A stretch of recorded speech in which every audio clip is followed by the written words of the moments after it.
Okay, Shalom, Shalom. Call halal Yahweh, Bahashem, Yahweh Shai, Bahashem Rakakwadash. To honor to the apostles and elders of the great millstone well, and salutations to the brethren on the four corners of the earth, pushing the word, truth, and in sincerity. This is Ira from Great Millstone, Wisconsin. I wanted to shed some light on leadership, amongst the camps, amongst each other, in our families, things of that nature, you know, because that's what Great Millstone is. Great Millstone, you know, we are, through the power and spirit of Yahweh Bashim Shai, are a group of leaders, and not only us, but everyone who claims to be an Israelite has an unction from the Lord to be a leader of his people, you know. And there's a right way to lead and there's a wrong way to lead, And the scriptures give us righteous examples and um, proverbs on how to lead and what to do, you know. It's easy to get lost in the sauce when you have some type of authority or you have some type of leverage over brothers or something like that. You know what I'm saying? Not saying that brothers would use it as leverage, but sometimes that might happen. You know, because scriptures tell you that a man will utterly supplant. So just some scriptures to basically just a guideline on how to lead and how to go about rebuking and chastising brothers and things of that nature. Because a lot of the times, bros forget. And Salaki, that's a train right next to me, screeching. But a lot of times, brothers forget that that brothers are people. Brothers get so caught up in this thing where it's, oh, you got to be hard, you got to be a man, you got to be you can't be emotional. You know what I'm saying? But the truth of the matter is that everything that we do is emotional.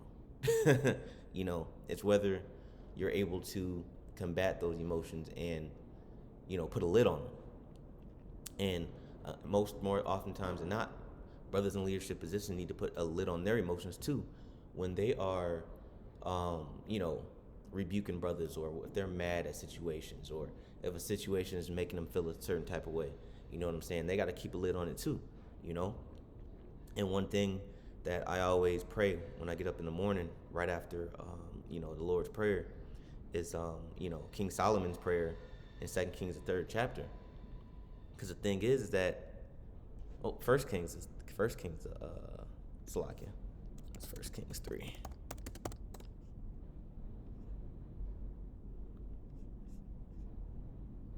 There we go. But yeah, this was one prayer that I say, to myself in the Hebrew. And I pray for discernment, just like King Solomon did. Pray for knowledge, wisdom, and understanding, because that's what's going to see you through, especially as a leader in this thing, or a pillar, so to speak.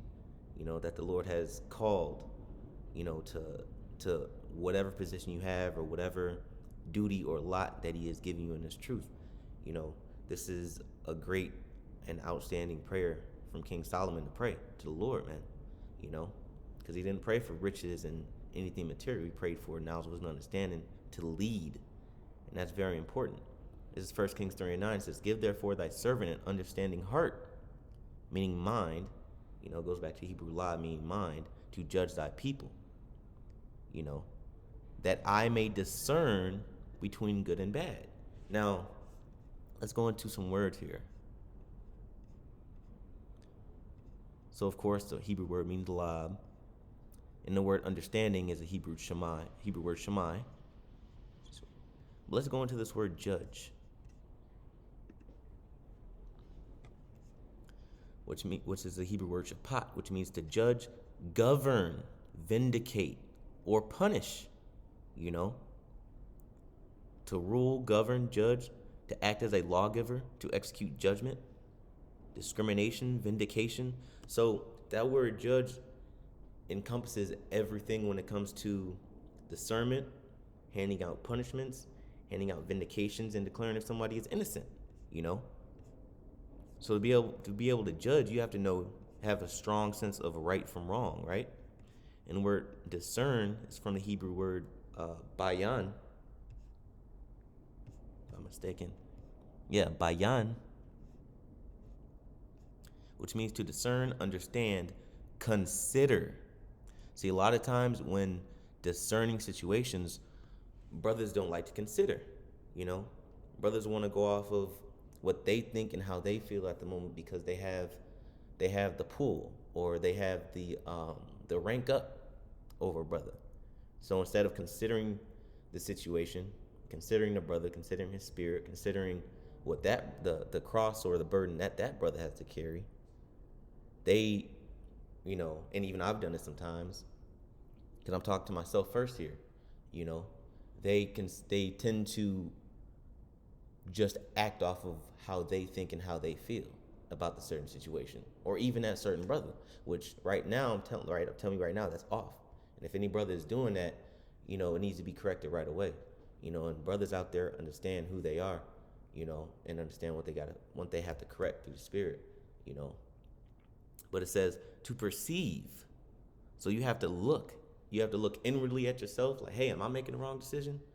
Am I being too emotional about this? And you have to perceive from their perspective as well, man. You have to have empathy, It says to have discernment, insight, understanding, to be discerning, intelligent, discreet, have understanding. Another thing, too, is being discreet, discretion. And Apostle Gabar talks about discretion all the time, about being discreet and having discretion in his truth, knowing what to do, what not to do, knowing who to do it around, who not to do it around, even who to tell about certain situations, who not to tell about certain situations. For example, a example of discretion would be, in our camps, we should know what to escalate up to regional heads, or even before that, we should know what to escalate up to camp heads. The camp heads should know what to escalate up to regional heads, or even the elders and apostles themselves. We should have the discernment to handle things in house unless it gets too big of a problem. That's a skill set. So let me carry on with the scripture. Salakia. It says, give therefore thy servant an understanding heart to judge thy people, that I may discern between good and bad, meaning the right decision and the wrong decisions, evil, what's evil and what's righteous. For who is able to judge this, thy so great a people? And that was the thing, is that Israel is so great and a lot of times so hard-headed and stiff-necked, it can literally take a toll on your mind. That's why King Solomon went to the Lord for help, like, hey, Lord, I need help with this. Can you help me discern and understand judgment so I can do this task that you've given me? And there's nothing wrong with that. There's nothing wrong with asking Yahweh Shem Yahushua for help. That's what he's here for. He is our power, man. Like scripture say, well, anything is possible with the Most High. Another scripture, roughly paraphrasing, says that the Lord knows what we have need of before we even ask it, man. So we have to draw on our power, and that's what our fathers did, man. That's what King Solomon just did. Well, that's what King Solomon did that I'm reading to you right now. Verse 10, it says, and the speech pleased the Lord, that Solomon had asked this thing. See, that's what we should be asking for: knowledge, wisdom, understanding, and discernment to judge. Because we're basically judges in training, man. We're kings in training. We have to know good and evil in order to judge. When we get to the kingdom of heaven, we have to understand how to do these things, because we're going to be the ones in the judgment seats. So we're getting experience by judging each other here on earth in the flesh. So I'm going to my second scripture. This is Sirach chapter 11, and I'll start at verse 5. Because speaking of kings, it says, many kings have sat upon the ground, meaning they were humbled, and one that was never thought of hath worn the crown. Right? Because now think about King Saul. He was humbled. He was sat on the ground. And one that was never thought of hath worn the crown. King David. Because King Saul wasn't humble. So he got humbled, and the Lord judged him. And King David was risen up to wear the crown because King David was humble. King David was a man after the Lord's heart. Many mighty men have been greatly disgraced. And an example of a mighty man that's been disgraced would be, just one off the top of my head, Eleazar. from the Maccabees. He was disgraced, because he didn't have a humble heart. And humility is a key attribute that you have to have as being a judge, because you can't get too big-headed. You can't get too, it's what I say, because a lot of times, or not, scriptures say that great men are not always wise, so you could be making a mistake in your judgment. That's why you have to ask the Lord for discernment. You have to ask the Lord for help. It says, but men don't do that. They get disgraced. And honorable, delivered into other men's hands.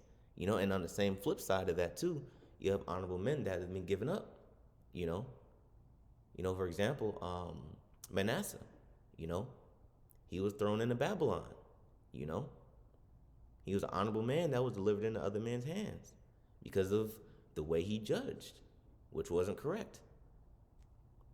It says, blame not before thou hast examined the truth.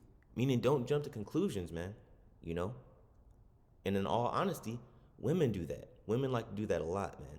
So if you jump to conclusions, to be honest with you, you don't have your emotions in check.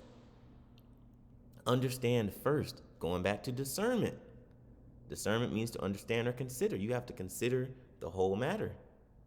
Understand first and then rebuke, So you need to understand the totality of the situation, and then you make your judgment, whether it would be rebuke or vindication or whatever it is. But you have to understand all the facts first, One thing the head of my camp, Atazawam, he stresses a lot, to me at least, is that, you have to ask probing questions, okay, what happened with this? What happened with that? What happened with this? What's the situation on this? Why didn't this happen? So that way you can get an all-inclusive, clear picture of what's going on so you can make your judgment. And those are hard facts that you have to, or evidence that you have to accumulate, just like a judge judging a murder case, for instance. He has to gather all the evidence and then make his judgment, So we have to make sure that we blame not before thou hast examined the truth and understand first and then rebuke. Don't just hop right into it just because you feel in a type of way, And the thing about it is it's hard doing that because we're in the flesh, And we fell greatly from our fathers and from the old paths and from, the Spirit of the Lord, which teaches us all things, which teaches us how to judge. And we're just now getting back to that, But we fell from those discerning ways that we had. So now we're just now getting back to that, So it's not a very easy thing, but it's something that we're being re-taught by way of remembrance how to understand. Just Malachi chapter 3 verse 16, it says, then they that feared the Lord spake often one to another, and the Lord hearkened and heard it, and a book of remembrance was written before him for them that feared the Lord and that thought upon his name. And that book of remembrance is the Holy Scriptures, man. It says, and they shall be mine, saith the Lord of hosts, in that day when I make up my jewels, and those jewels are the elect, and I will spare them, as a man spareth his own son that serveth him, So the elect will be spared, man, being delivered. Now check this out. It says, then shall ye return and discern between the righteous and the wicked, So we're going to return back to who we were, and we'll be able to discern or consider and have insight between the righteous and the wicked, because we'll know both sides of the tree, Between him that serveth, It says, between him that serveth the Most High and him that serveth him not. So the thing is that we have to understand who has discernment. We have to understand we have to have the discernment to understand who serves the Lord and who serves him not. And that's what we're learning to do right now, even here in the flesh. That's the whole point of going through all this hell and going through failures and going through hardships and and being having blessings from the Lord and winning certain, overcoming certain things. This is Ezekiel chapter 44, and I'll start at the 23rd verse. It says, "And they shall teach my people the difference between a holy and profane." Between the holy and profane. So there's going to be a difference between the righteous and the unrighteous, and cause them to discern between unclean and clean, and the clean, Salakia. So we're going to discern between the unclean and the clean, And in controversy, they shall stand in judgment, and they shall judge it according to my judgments, according to the laws. And they shall keep my laws and my statutes and all mine assemblies, and they shall hallow in my Sabbaths, And that's what's coming up the pipeline, But the controversy shall stand in judgment, and they shall judge it according to my judgments. So that's where discernment comes in, We have to judge according to what's written in the book, This is Hebrews 5:13. It says, "For everyone that useth milk is unskillful in the word of righteousness, for he is a babe." Yeah, you have to understand the whole totality of the scriptures in order to judge certain situations, because we have examples in the scriptures. We have precepts and proverbs in the scriptures, that brothers have to know, key things that brothers have to know in order to judge. It says, "But strong meat," meaning understanding, "belongs to them that are of full age, even those who by reason of use have their senses exercised to discern both good and evil." And how do you exercise your senses? By going through the scriptures and living the things in the scriptures, Going through life and experiencing hardships, experiencing wickedness, experiencing righteousness, And that's how you gain the experience in order to discern good and evil. Okay, I've been through that before. Okay, I've seen a brother go through that before. Okay, I know this brother's spirit. I know he wouldn't do that, Or damn, okay, maybe I'm going a little bit too hard on the brother, I know how the brother looks at me. I know how I look at this brother. Maybe I should scale that back, and maybe I should gather all the facts before I just jump down this brother's throat, You have to have a full understanding of the scriptures in order to judge. It's just like teaching. You have to eat the whole roll, man. That's how you exercise your senses. This is Sirach chapter 5 and verse 15. It says, "Be not ignorant of anything in a great matter or a small." In order to not be ignorant, we have to know what's going on, man. We have to consider the facts. We have to consider brother's spirits. We have to consider the environment, the brother's, burden that he has to carry. All those things have to come into play. So we can't just be ignorant of those things just because we think we're right, We can't be ignorant of those things just because, we don't want to deal with certain situations. Scripture says, "Be not ignorant anything in a great matter or a small," Meaning you have to have a well-rounded knowledge and understanding of these situations that we're judging. And while doing that, we have to understand that we have to treat our brothers like ourselves as well, man. There's been a ton of situations that I can think of, ranging from brothers and, niggas that used to be in Chicago camp, niggas used to be in our camp, niggas that used to be in other brothers' camps that, across the country that, didn't understand how to judge because they thought it was all about them and who they were, and they didn't have to treat brothers with humility, man. This is Galatians 6:1. It says, "Brethren, if a man be overtaken in a fault," so if the man, if he screws up, "ye which are spiritual, restore such an one in the spirit of meekness." It says, "Restore such an one in the spirit of meekness." So yeah, you can rebuke a brother, and and if you got to cuss the brother out, yeah, you got to do what you got to do, but build that brother up, man. Tell him what he needs to do in order to get himself corrected. Offer advice. Give him scriptures. You have to build each other up. Don't just tear each other down, man. That's how iron sharpeneth iron, man. It says, "Considering thyself," right? "Lest thou also be tempted." Meaning, think about yourself. This is where the introspection comes in, the insight to yourself. Like, damn, you know what? Man, I know when I did that, I know, and I did that same stupid stuff he just did, man. I can understand, why the situation came about. Okay, all right, hey, look, this is what you do not to make sure that you don't do this again because I went through this.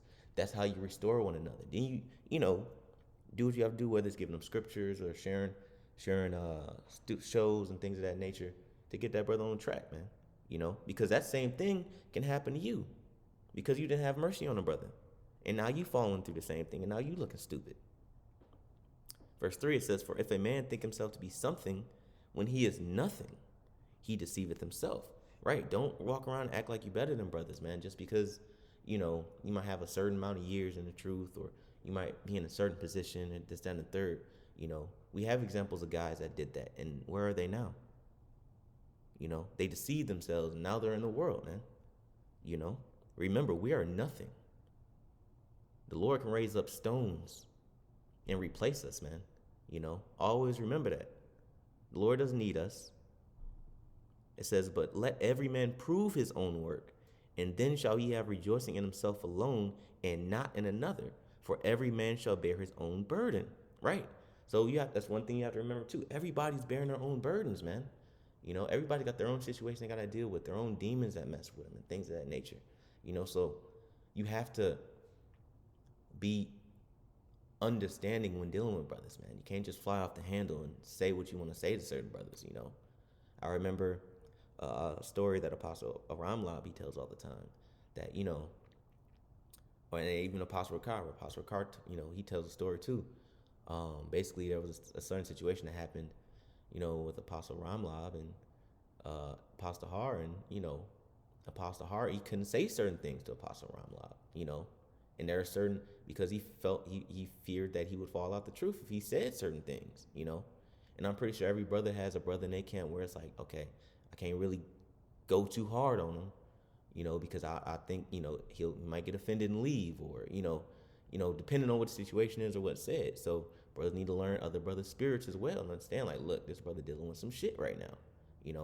Scripts talk about basically not butchering it, but basically not adding to a brother's sorrow or pain. So you have to understand when you're doing that as well, man. And you can only understand this if you truly love your brothers, man. You have to truly love each other. This is a brotherhood. This ain't about me, I'm better than you, I got a bigger rank or whatever it is, man. It's about loving each other and making sure that we can do the best that we can do to get to the kingdom of heaven and get this job done. That's what this is about. This is about Yahweh Bashim Yahshai being in one body. This is Matthew 22. And I'm going to start with 35. It says, "Then one of them," which is the Pharisees, which was a lawyer, asked him a question, Yahweh Shai, tempting him, saying, "Master, which is the great commandment in the law?"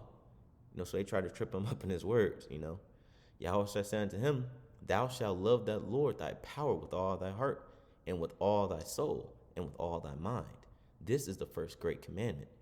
And the second is like unto it, thou shalt love thy neighbor as thyself. On these two commandments hang all the law and the prophets." And, the reason for that being is because most of the laws deal with serving Yahweh Bashim Yahushai, committing adultery and things of that nature, But then you have the Levitical law, and then you have, the rest of the laws with really deal with how to treat your neighbor, man. Thou shalt not lie, thou shalt not steal, thou shalt not commit adultery, thou shalt not covet each other's wife, thou shalt not, uncover thy, father's nakedness, things of that nature. Those are all commandments on how to treat your neighbors, man. That's why it says, "Thou shalt love thy neighbor as thyself." Because if you loved your neighbor as yourself or your brother as yourself, you wouldn't do certain things to him. You wouldn't lie. You wouldn't steal. You wouldn't commit adultery with this man's wife, things of that nature, So if you love your brother, you wouldn't be talking to brothers a certain way. You wouldn't do certain things, And that's the whole reason behind the scripture. It says, "On these two commandments hang all the law and the prophets." So these are the two greatest commandments that we need to follow, being in the truth right now, that encompasses all 613 laws. And this is what we have to go by. This is the law book. that we have to go by to judge these situations with our brethren, but we have to do it in meekness. And I'll read it again. It says, and the second is like unto it, thou shalt love thy neighbor as thyself. On these two commandments shall hang the law and all the prophets. So this is what we need to understand. Can't just fly off the handle anytime we want to.